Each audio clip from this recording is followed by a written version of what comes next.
Now, Paulie, you're one of the original Mibbenbar members. You've been with us from the start. What were your expectations coming here to Halls Gap this time for this camp in comparison to the other ones? I think being out in the bush for me personally is relaxing, energy, revival and spirits, survival I guess. The energy from the land itself is very strong here in the Grampians, Garryword I should say. It's a mutual trading area, maybe for thousands and thousands of years. The Grampian Garryword's been used where all the countrymen that we got from South Australia, well, Western Australia, the Territory, the Queensland, New South Wales all come into Victoria here. There's plenty of bush food and medicine all year round, plenty of fresh water, so to me it's a significance of sacredness for the importance to get our men well close back to the land, I believe, and let them know that our culture's still not lost in Victoria, that there's still a couple of us still keeping it alive. What are some of the learnings or findings that you found from this camp that you might be able to take back home to Warrnambool there and teach some of those lads in your communities there? I found I got a lot more out of this one. There's a lot more well beyond Blue and Lifeline with the prostate and the Prostate Cancer Foundation. To me it was a great learning session because I didn't realise there's so much problem in sort of areas of our men, because I've always kept myself fit and healthy, but I know that I've got cousins with certain problems. But to actually go into the medical side of it is teach our men to overcome their fears and be get yourself checked out if something does go wrong, or if you're feeling something's not right. Just all the different connections with all the men's roles and responsibilities too is a very knowledgeable thing to learn, to actually how to go and deal with certain situations, how to be confident and confidence and comfortable in talking to people without being, I don't know what to say, or shouldn't do this, or should I say that or not. So I found it very educational for me as well, and very spiritual, because it's just nice to meet all the brothers that are on the same wavelength. Sit down and listen to different stories. So to me it's a beautiful healing weekend, or week I should say, that's been very knowledgeable and educational for me. With some of those sessions, there are some really powerful stories that were told by some of our brothers, and really emotional times in some of those sessions. And seeing our fellas showing their emotions is a good thing. Do you believe? I reckon so, because if us men can't really show our fears in our heart and be open and honest in our feelings, I think it's very lovely, because when our brothers did open up and made me open up more, and to hug a brother and cry to each other and share that hurt and that pain and then push through it and heal each other, I felt very honoured and proud for those brothers to open up too. So don't be shy out there, my brothers, okay? But it takes a lot of courage to actually open up and to show people your emotion in a bigger group setting. Do you think that with Mibbenbar's approach to things, that the creating of safe spaces helps in that process? Well, of course it does. Mibbenbar's, that's what it's about, isn't it? Being safe, being secure, knowing that comfortability and people that you can actually share those feelings with, that understand the same hurt or the same pain, or actually going through the same thing as. We've all been through it, or we're still going through it.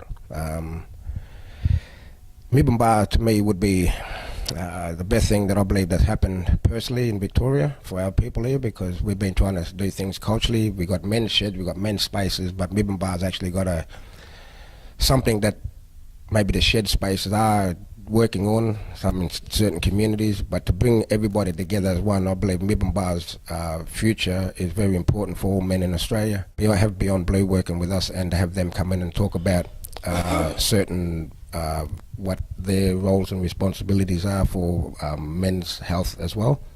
Even with the Beyond the youth program with the hip hop brothers, that's I've always wanted to do rap when I was a young fella, but to have them come in and do it again at the age of 42 was just like, wow, we can still do it, and to have that passion coming from their hearts as well is something that's very, well, we all got up and had a go. We all had a sing a song and a hip hop song and had a rap, and yeah, to me it's just something that I believe that if we can do that in a happy way, then spiritually as well, to get the emotions out, or Mibbenbar's actually hit the central nerves in a lot of men's hearts, where to give them that space of security, comfortability, mentally and spiritually, so we can feel comfortable talk without being intimidated or, I'll pass you over to this other fella.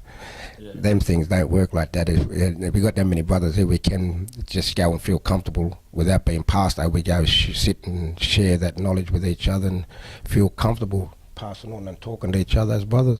The backdrop to where we are is just absolutely beautiful, and it feels so spiritual to all of us, I think, and I think that's played a really big part in coming together, and maybe why, you know, like some of the emotions are spilled over as well, because it's been so special to us. Well, that's what it's all about, isn't it? Feeling safe, spiritually connected with the land and yourselves as well. Every time I leave Victoria, I feel still connected to the motherland, no matter where I go, because I might be in another state, but to me it's still part of our country. I still feel a positive energy coming from that other countryman's country. And when, to me, that energy, no matter where you travel, that's, my mother's still going to be part of that connection as a land. And when you do connect that song lines up with each other, what we're doing now in a technical way of computer and interneting, but we still follow that song lines, respect together, and we're still connecting that stories, our language, our ideas, our passion, our dreaming. So we keep connecting them song lines up down the track. Who knows, in the next 40 years, the next generation will be carrying our dreaming on, and they'll be passing that song lines on as well with the next generation. The next question is about how do you think we can improve on what we've done here to our next one, which we hope to have another gathering in, say, April, May next year. How can we improve on that, Paulie? Well, we can't improve. We could just keep doing what we're doing. The improvement that's only going to improve is the more participants of the men, knowing that Mibambar's got a good little program here. What we've done this week with a little bit more cultural input with bush tuckers, bush medicines, boomerang throwing. To me, that's is like unwinding your anger or frustration. Didgeridoo workshops. So the more we do them sort of things culturally, we can still sit around and talk, but there still need to be unwinding in a spiritual sense. What I got out of it was just a peace of heart, peace of mind, knowing that there are other brothers out there with the same feeling, same passion, same hurt, same sorrow, but we all got to keep the focus of positive happiness, push all the negative out. Let's go focus, let's move on. To benefit anything, all we just got to keep doing is just keep doing what we're doing, I believe. Like I said, what do the men would like to learn while they're over here in the Gary word in our country? That's, to me, they've sent a message back where they'd like to learn a bit more bush tuckers from here, a bit more cultural impact. Because we can sit around a conference room and talk about these issues for the next 20 years, but I'd like to see a little bit more every 1 or 2 days out in the bush. Every time we have a conference, we can have 2-3 days there and another 2 days over there, so it's a perfect balance between Indigenous and non-Indigenous balance of what we're doing today. We've got technology now. You either got to keep our stories alive, and we can either write it down, but now we got audio and video to keep our stories, our dancing and our language alive, where it would have been nice to have that years ago with the old people were still alive here in Victoria. So when you sit down, we can only restore what we got and what we've been taught, but now we can talk it out and let it go up to there and keep that story alive. We need to come together as one and start working together, or else our culture is going to be lost forever. Yeah, well, I lost a lot of our elders here in Victoria. Not many old people left that I can go and talk to here. That's why I feel proud and honoured, when your mob come and help me. And we got to let these fellas know that the old people, when they go, man, we got to keep that story alive. And that's why I was glad to have Mibambar and the rest of your brothers come here to Victoria and let me share my story. And for years to just get the story and keep it alive too, because there's not many elders I can go to in Victoria to talk to about certain issues. That I normally leave Victoria and go sit with a lot of elders outside. They've got a lot of bit more understanding in the spiritual sense.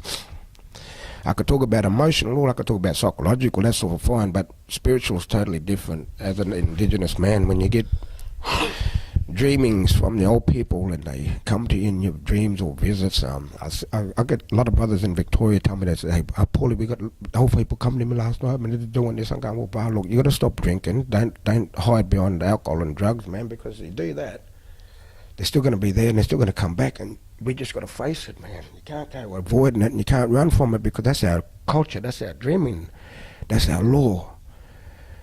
I see a lot of my family, younger cousins, passed on now, they've got kidney, liver, pancreas is all gone from heavy drinking in their early stages of life, and they're younger than me, like I'm 42, and yet half of them are already damaged inside from too much partying in the early stages of their lives, you know, and I got to I don't have to carry nothing, I just carry my dreaming alive and keep my best strength in myself and focus for the strength of my people and my family. So when there is a strong member of our family that has passed away, I haven't had the chance to shed a tears for my families over the years, because I had to stand strong at the funerals and just cover the cousins and protect their hearts and let them cry to me and be strong and let them know. But we've all have our little teary eyes, but you still got to stay strong, because, you know, just let them know that, Paulie, right, they know I don't drink that much. I don't mind having a couple of beers here and then, but I won't sit down and drink day in and day out and wake up and then put another beer in my mouth after a day or two. Then it's like, I've got to go bush my cousin, I've got to get this out of my system now. So I feel very strong to have that sort of spirit wisdom in me. And I think that's what we need to put back into the young ones, is a bit more wisdom in our teaching of education, our leadership, I guess, just to be wise about how we lead, be wise of how we speak, and be wise of how we do things. And if there's no much wisdom, then where are we going to be?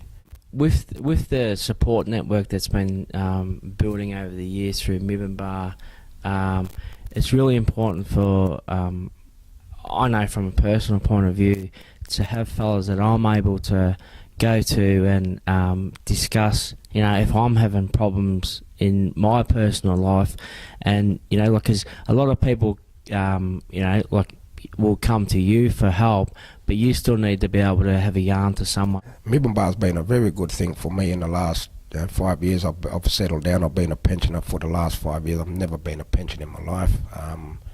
42, I think I've probably been an adult, probably 3 years will probably be the longest. I don't like being unemployed on the dole. I'd rather be self-employed, because that's the way I was brought up. My mum taught me, if you need something, my son, go and get it, don't expect it to come to you. So that was a wise strength from my mum and my grandmother. I grew up without a father, having a couple of uncles, but they passed on now. We're looking at venues for the next one. We're going to try, as I said, try and have one in April, May next year, and we're just asking for suggestions for venues. Well, that's tricky, because I'd like to see a seasonal one where we can do, maybe if we're going to do a couple each year, then maybe do it on a culture, like, okay, we'll do a bush theme, do a coast theme, do a desert theme, so we can go to each other's country and learn each other's bush tuckers, each other's dreaming, each other's stories, language, dreaming, and just share what we got to offer. Short statement on your experience with Mibbenbar. Been very peace of mind personally, because men actually believing in me, trusting me, and listening to me, which is very important. I had my kids for the last 5 years, and that sort of made me slow down a lot as an individual and as a father. I've taken more responsibility on that I have in my entire life with my children. Can I just say too, the kids have been here all week, and they've been absolute fantastic. Your three kids, and it's actually what's the word I'm looking for? Credit to you, mate. How you've actually brought them up. They're the most beautiful kids you'd ever meet. Thanks. I get that compliments all the time, even when I go shopping in Warrnambool at the supermarkets.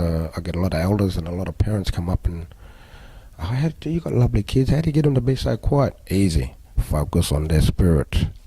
That's easy done. You can talk to them and yell at them, but if you talk to them in a spiritual sense, look at them and go, hey, come here, 1, 2, 3. Tell them stories.